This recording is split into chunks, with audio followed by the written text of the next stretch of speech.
Assalamualaikum warahmatullahi wabarakatuh. Perkenalkan, nama saya Alwi Rahayu, NIM 2085201043 dari Prodi Pendidikan Jasmani Kesehatan dan Rekreasi semester 2. Di sini saya akan menjelaskan sebuah desain pembelajaran yang berjudul renang.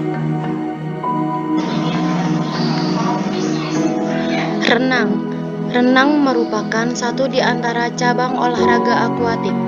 Renang adalah upaya untuk menggerakkan, mengampungkan, atau mengangkat semua bagian tubuh ke atas permukaan air. Olahraga renang kerap dilakukan tanpa perlengkapan atau bantuan.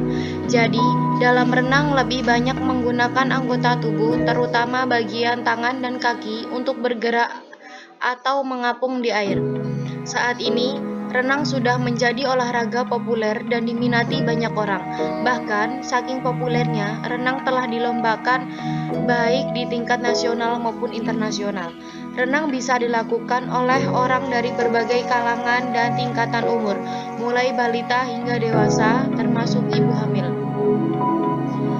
Olahraga dalam air ini memang tak hanya menyegarkan tubuh, tetapi juga memberi manfaat besar untuk kesehatan. Jika dilakukan secara rutin dan teratur, renang bisa mencegah beberapa penyakit seperti stroke, jantung, dan diabetes. Setelah berenang, biasanya membuat tubuh bugar dan rileks. Perasaan cemas dan stres juga bisa berkurang dan bahkan hilang. Hal tersebut yang menjadikan renang sebagai satu di antara olahraga yang cukup populer.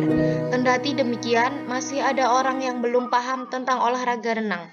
Untuk lebih jelasnya, berikut ini rangkuman mengenai pengertian renang menurut ahli, manfaat hingga macam-macam renang, dan gayanya, seperti dilansir dari laman Yuksinan dan Kajian Pustaka. Pengertian renang. Menurut Muhajir, renang adalah olahraga yang menyehatkan sebab hampir semua otot tubuh bergerak sehingga seluruh otot berkembang dengan pesat dan kekuatan perenang bertambah meningkat. Menurut Budi Ningsih, renang adalah satu di antara olahraga air yang dilakukan dengan menggerakkan badan di air, seperti menggunakan kaki dan tangan sehingga badan terapung di permukaan air. Menurut Abdullah, renang adalah suatu jenis olahraga yang dilakukan di air, baik di air tawar maupun di air asin atau laut. Menurut Erlangga, renang merupakan olahraga air yang sangat menyenangkan dan bermanfaat bagi kekuatan otot tubuh, jantung, paru-paru, dan membangkitkan perasaan berani. B. Manfaat renang. 1. Selain menyehatkan, olahraga renang memiliki beberapa manfaat. Melansir dari Kajian Pustaka, menurut Budi Ningsih dalam bukunya yang berjudul Berenang Gaya Bebas, manfaat olahraga renang ada 5, yaitu sebagai sarana bermain atau rekreasi kolam renang dapat dijadikan sebagai sarana bermain dan rekreasi. Hal tersebut yang membuat banyak anak-anak dan balita menyukai permainan air. Menyehatkan badan dan dapat merangsang gerakan motorik bagi balita dan anak-anak. Otot-ototnya akan berkembang, persendian dapat tumbuh optimal, tubuh menjadi lentur, dan pertumbuhan badan meningkat. Dengan berolahraga renang dapat menghilangkan rasa takut pada air. Jadi, sebaiknya semenjak bayi sudah dibiasakan bermain air, dan kelak jika sudah besar tidak takut pada air. Meningkatkan keberanian, percaya diri, dan mengasah kemandirian. Yuk, olahraga renang dapat mendorong kita tumbuh menjadi sosok yang berani, percaya diri, tinggi, dan mandiri. Meningkatkan kemampuan sosial, seperti diketahui olahraga renang bisa dilakukan bersama-sama. Hal tersebut yang bisa menumbuhkan rasa kebersamaan. Tak hanya itu, renang juga dapat meningkatkan kemampuan untuk beradaptasi dan bersosialisasi dengan orang lain. C. Nomor perlombaan renang. Perlombaan renang terdiri atas nomor-nomor perlombaan yang ditentukan berdasarkan jarak tempuh, jenis kelamin, dan gaya renang. Gaya renang ada gaya bebas, gaya dada, gaya punggung, dan gaya kupu-kupu. Adapun nomor-nomor renang putra dan putri yang diperlombakan dalam olimpiade yakni Untuk putri, gaya bebas 50 meter, 100 meter, 200 meter, 400 meter, dan 800 meter.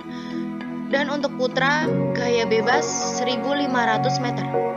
Gaya kupu-kupu putra dan putri 100 meter dan 200 meter. Untuk gaya punggung, putra-putri 100 meter dan 200 meter. Untuk gaya dada, putra-putri 200 meter dan 100 meter. Gaya ganti perorangan putra dan putri 200 meter dan 400 meter. Gaya ganti estafet putra dan putri 4 kali 100 meter.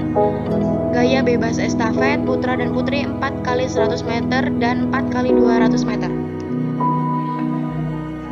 D. Macam-macam renang. Menurut Budi Ningsih, seperti dikutip dari laman kajian pustaka, ada beberapa gaya dalam renang, antara lain sebagai berikut. Yang pertama, renang gaya bebas. Renang gaya bebas adalah gerakan yang dilakukan dengan cara menelungkupkan badan, di mana tangan dan kaki melakukan tarikan dan tendangan air. Pada gaya bebas, tubuh berada pada posisi datar di atas air dan bahu agak ke belakang, sementara kaki berada beberapa inci di bawah permukaan air. Selain itu, hal yang perlu diperhatikan adalah mempertahankan wajah dan pandangan mata ke depan. Berikut contoh gaya bebas dalam berenang.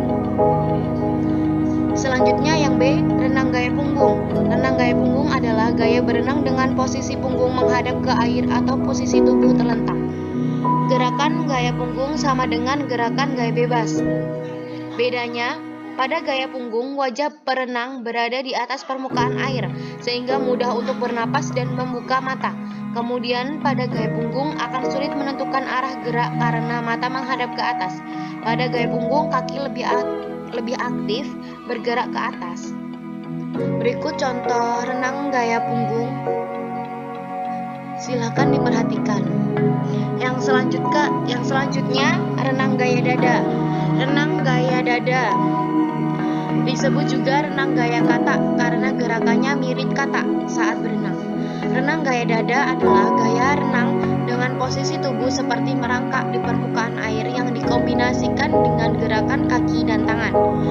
Tangan dan kaki berada di dalam air serta kepala bergerak naik turun dari dalam ke permukaan air.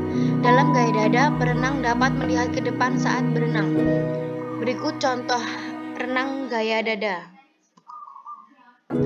Yang E, renang gaya kupu-kupu. Renang gaya kupu-kupu merupakan pengembangan dari gaya dada. Gaya kupu-kupu adalah gaya berenang yang dilakukan dengan kedua lengan secara bersamaan mengayuh bergerak ke depan. Kedua tangan membentang kemudian mengepak untuk mengayuh maju ke depan.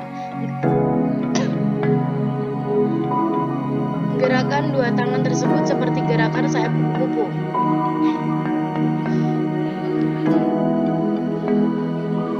Untuk melakukan gaya ini dibutuhkan tenaga yang besar, irama dan koordinasi gerak yang baik. Gaya ini paling sulit dipelajari dibandingkan gaya lainnya. Berikut contoh renang gaya kupu-kupu. Demikian tugas desain pembelajaran dari saya. Semoga bermanfaat. Kurang dan lebihnya saya mohon maaf. Saya akhiri. Wassalamualaikum warahmatullahi wabarakatuh.